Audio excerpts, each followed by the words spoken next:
सुटत नाही असं गृहीत धरून समाधी एकदा घेतली म्हणजे सुटत नाही. पण तेवढं ना दारू वाईट कशी ठरते नाही.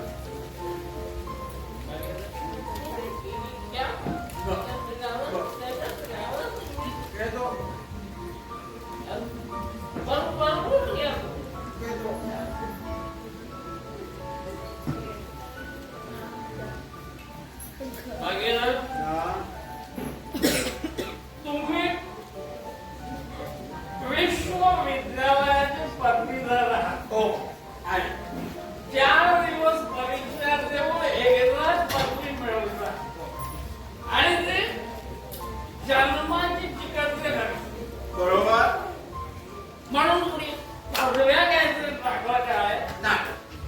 म्हणजे बायको एकदा नुसती माळ घालल्यानं उभ्या जन्माचा बायकोचा लढेला भिवतो नाही. हो. म्हणून कोणी बायका करायचं टाकलाय का नाही. म्हणजे तुमची पदवी वाईट नाही, तुमची बायको वाईट नाही, कारण तेवढी वाईट त्या. जयराम, या तिन्ही गोष्टीचा एवढं साम्य जमलं पण सर्वांची तुलना कशी होईल? अरे पदवी आणि बायको यांचे परिणाम इतके वाईट होतात का? याचे परिणाम दारू पेक्षाही वाईट आहे. कसं आहे? असे काही पदवीधर मी हात जोडून तुम्हाला दाखवून देईन. पदवीचा नावापुरता पोका आजाद नसता तर त्याला आपला मृतपणा जगापुढे मांडण्याची छाती झालेली असते. दारूबाजांचं बरं दुसऱ्याला उठत नाही हे घडत, पण पदवीधरांची पाठवळ बरोबर त्याची त्याला सुद्धा कळत नाही. बघा, इंग्रजी अंमल सुरू झाल्यामुळे आमच्या हटबाजी देशात त्यात अनेक आपत्ती आहेत. त्यात पदवी आणि प्रेम अग्रगण्य आहे. पाठशाळेत पाऊल टाकून पदवीचा वेळ लागल्याबरोबर मुलाला मत आणि विश्वास बरोबर. आता मतांच्या मंडपीवर मोठपणाला मनमोकळपणानं मिरास मिळते आणि निशांचा मोर्चा आकड्यांच्या वैणानं कोरीबाईंच्या प्रेमाकडे वळतो. अजून तुम्ही त्यात प्रेमाची तुम्ही विडंबनाच मांडली आहे म्हणायची काय? एक वेळा तुम्ही आणखी घ्या म्हणजे तुमच्या जिभेवर एक उदात्त वगैरे संस्कृत शब्द दूर राहते. प्रेम हे तुम्हाला हास्यास्पद नाही वाटत? काव्यात कमळ, नाटकात सूर, कादंबरीत मासिक पुस्तकात वर्तमानपत्रात खास बातमीदार, संसारात प्रेम, सुधारणेत, देशप्रेमात, स्वार्थ त्याग, वेदांतात परब्रह्म या शब्दांचा मागून मारला नसताना तर त्या गोष्टीची चर्चा करायला जागा उरली नसते. ते राहू द्या, पण प्रेमाचे परिणाम या दारूपेक्षाही वाईट कसे ते सांगा भाऊ. अरे या सुंदर स्त्रियांच्या प्रेमापुढे त्या मदतीची काय किंमत आहे? काय प्रेमात काय जीव आहे? प्रेमापेक्षा मदिरात प्रत्येक बाबतीत श्रेष्ठ आहे. प्रेमात राजा सुद्धा होणार नाही. बरोबर, एकदम बरोबर. मदिरेमुळे गुलाम सुद्धा अगदी स्वतंत्र राजासारखा होतो. भीक मागायला शिकवतो, भीक. पण मदिरेच्या उदारतेला मर्यादाच नाही. प्रेमा खातर प्रणयीच्या आत्मा खाव्या लागतात. मदिरेच्या जोरावर साऱ्या जगालाच राग मारला येते. प्रेम काही सुचेना तो होता. पण मदिरेमुळे कल्पना शक्ती आलेला वाढले. प्रेमात फार तुम्हाला एखादी मदिरा कशी मिळवता येईल. आता दारू पिऊन डोळे लाल झाले म्हणजे स्वतःच एकदम असं मदिरा कशी बनवायचं. आता बोलत थोडे. बरोबर आहे. या गोष्टी माझ्या नाही आल्या. एकदा प्रेमाच्या बंधात सापडलं म्हणजे रात्रीच्या रात्री झोपे वाचून काढाव्या लागतात. आणि मदिरेमुळे रात्रीच दिवस सुद्धा झोपेत जातो. बोल,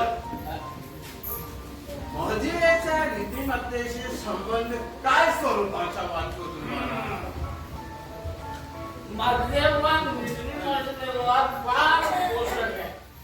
ऐका, कळलं नाही ऐका. मद्यपी कधी खोटं बोलत नाही.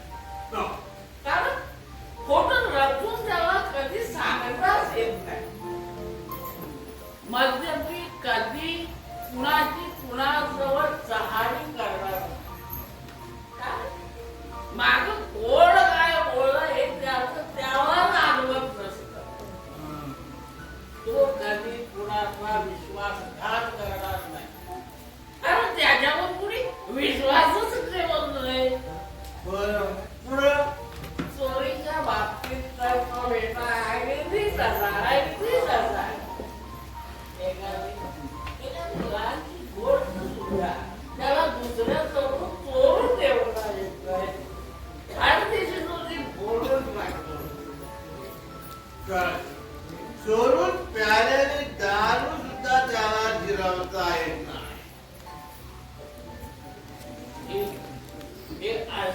अशी तत्वेवर गोष्ट ठेवू नका.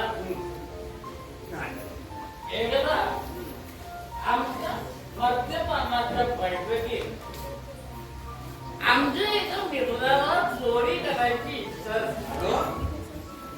त्यानं माझ्या बोटातून शस्त्रीनं अंगठी पळवली. शेवटी दारूच्या धुंदीत त्याला पुन्हा ती माझ्याजवळ थांबायला दिली. मास्तर, आपण माणूस मुळाला दाखवू नकोस. त्यानं मला गंभीरपणाने बघावं. मग दोघांचं समाधान. एकाला चोरी केल्याचं आणि दुसऱ्याला चोरी सापडल्याचं. तुमच्या प्रेमाच्या बाबतीत कुणी कोणाचं मन जोडलं तर कोणी चोरून पेटीगाठी घेतात.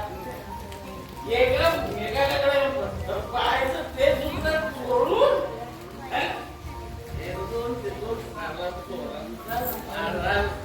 अरे प्रेमाचा पाशच तसा असतो. प्रेम की नाही, दोन जीवांना अगदी एक जीव करून दोन जीवांचा एक जीव होत नाही. काय होता? एका जोडप्याच्या दोन जीवापासून 10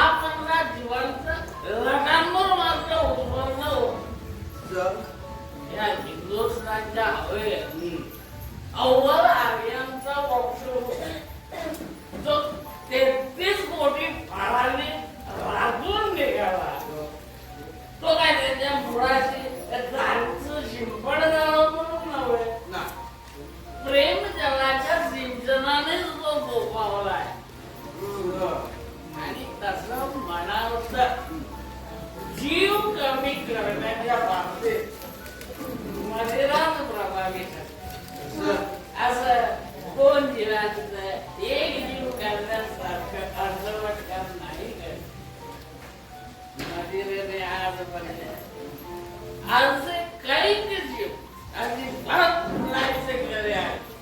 जाऊ द्या. 4 घटकामध्ये ना जगण्यासाठी जगायचं. तिथं यातली केस आणि कटका कसा लावला? मी मद्यपानाच्या विरुद्ध बोलतो असं नाही. पण दारूमुळे माणसाची कर्तव्यगारी कमी होते की नाही? हा प्रश्न तुम्ही साहेब लोकांना विचारा.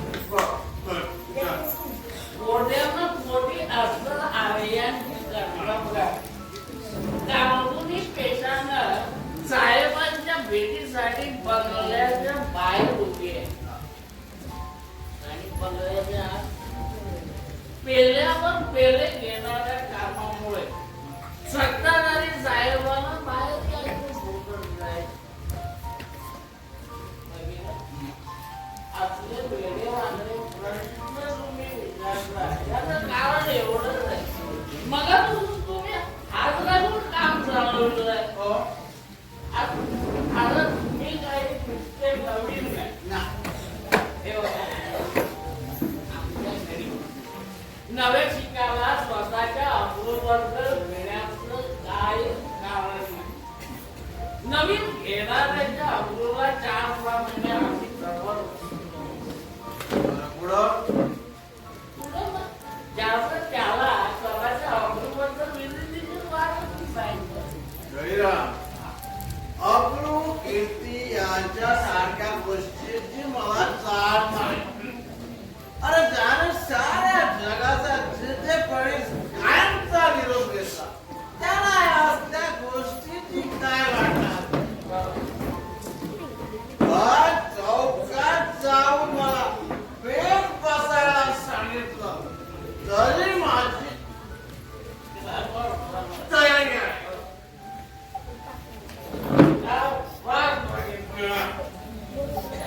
तुझ्यासारखी उत्साही माणसं मिळायला पाहिजे. हे मानवल्या महिलांना खाण्यापिण्याची अडचण काय ती दूर करण्यासाठी आता आम्ही लवकरच मद्यपानाची संस्था घालणार. मद्यपान हे बहुतांशी हलक्या लोकांच्या हातात गेल्यामुळे संभाव्य समाजाकडून जी दारूची हेरवायने होते बंद व्हावी. मद्यपानाच्या व्यसनाला संपूर्ण स्वरूप यावं आज या मंडळींचा उद्देश आहे.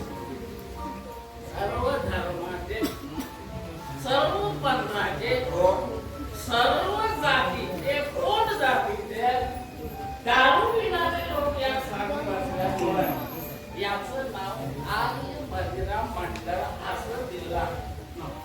याचे सर्व उद्देश सविस्तरपणे प्रसिद्ध करून कोळ्यांच्या पायावर लोकांना उभारणी करावं लागेल. योग्य वेळेस तुम्हाला सांगितलं. बरं आहे ना? बराच वेळ झाला असं मला वाटतं. आता मला जातो बी आता. हे एवढं बोललं तेवढं उठून घ्या आणि मध्येच जावा. जाताना वाटेला या वासाचा की नाही काना शिवाय घोटाळा. एक मंत्र सांगून ठेवतो. सांगा वाचा. अरे जरा बाहेर ये भाऊ. आज माझ्या नावानं किती पण काम लागले नाही. आज गाव रंगाला चक्क चढला नाही वाटतं. इथे ये आपल्याला थोडी बडीशेप आणून दे भाऊ. ते बडीशेप. तोंडाचा वास मारायला हे आपण होतं. आर्य मद्रा मंडळाला तुम्ही पाठिंबा देणार ना? आम्हाला सर्व लोकांची मदत पाहिजे. या संसारात मला पाशवण राहिलंच नाही. त्यामुळे येतो.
उद्या परवा मला क्लबची स्थापना करायची आहे. मला शक्य तितकी वर्गणी भरायची आहे. घरात काही आहे का? हो आहे ना. घरात आता फक्त तुम्ही आणि मी दोघेच राहिलोय. घरात दागदागिने सामान सुमान मावत नव्हता. वडिलांनी सोन्याची लंका करून ठेवली होती घरात.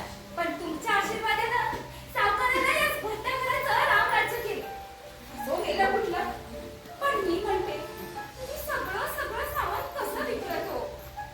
त्यात काय अवघड होतं एवढं?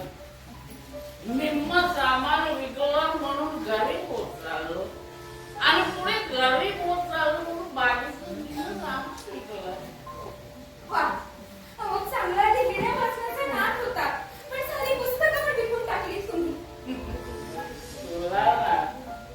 तुला दूरदर्शी दोष नाही. हल्ली तू युग हे विद्या दानाचं युग आहे. समजले? दुष्काळाच्या दिवसात दानशूर श्रीमंत बाजार भावानं जाणा कोरडा खरेदी करून गोर गरिबांना स्वस्त दरानं विकतात. त्याबरोबर नाही कुठं आठा दिवस त्याच प्रमाणात भर किमतीला घेतलेली पुस्तकं गरजूवंत वाचकाला पडत्या भावात देणं याला कोण वाईट म्हणेल? विद्यार्थ्यांना निम्म्या दरानं नाटकाला पाठवण्यापेक्षा निम्म्या दरानं पुस्तकं देणं हे पुण्याचं आहे. समजले? हो. तोंडावर तर अगदी सरस्वती बसली तुमच्या. अहो, पण घरातल्या तसबिरी सुद्धा नाही ठेवल्या. जन्मदात्या वडिलांची तसबीर सुद्धा नाही ठेवली. 4 आण्याला विकून टाकली तुम्ही. मग त्यात आमच्या वडिलांचा नाव लौकिक वाढला आणि कमी झाला. अरे आजच्या भागाला शिवाजी बाजीरावासारख्या फार कशाला देवादिकांच्या तस्वीरा सुद्धा 2 आणायला मिळतात. मग त्यांच्यापेक्षा आमचे वडील मोठे होतं वाटलं. छान. माणसाच्या जन्माला आलात ना एवढंच. बाकी कोणी तुमचं तोंडही बघू नये कधी. तोंड जास्त चावायला लागलं परत. हो, बरोबरच बोलते मी. तुमचं ढेपूरताट खूप ऐकलं मी. वाघ म्हटलं तरी खातो आणि वाघोबा म्हटलं तरी खातो. हो, अशीच बोलणार आहे मी. आणि करून काय करणार आहे तो तुम्ही माझं? काय करणार आहात? काय करणार? माझं आजी उदाहरणाची बात नाही. तोड दिलंच ना तिथल्या तिथे एका तोंडाची 2 तोंड करून राम दुपटीनं उत्सव केले. अवांतर वाटायला ठेव बाजूला. चुकून मागून एखादा दागिना राहिला असेल तर ठेवा पुढे. आता हा वडील बोलतील तेवढं कळत हो. बाकी काय हो. मग तोच ते इकडे.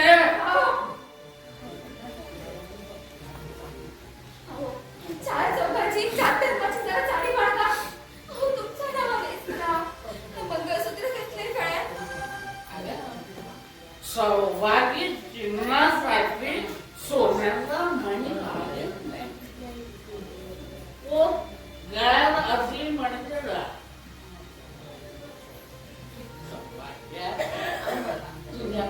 सौभाग्याला धक्का लावतो मी. पोर मागितली मी 2 मागितला तेवढं मणी कुरदाडून नेतो म्हणजे झालं. मंगळसूत्राला सोन्याचा मणी म्हणजे काय जाणव्याची ब्रह्मदान नव्हे. किती अगदी गळ्यात असलेच पाहिजे.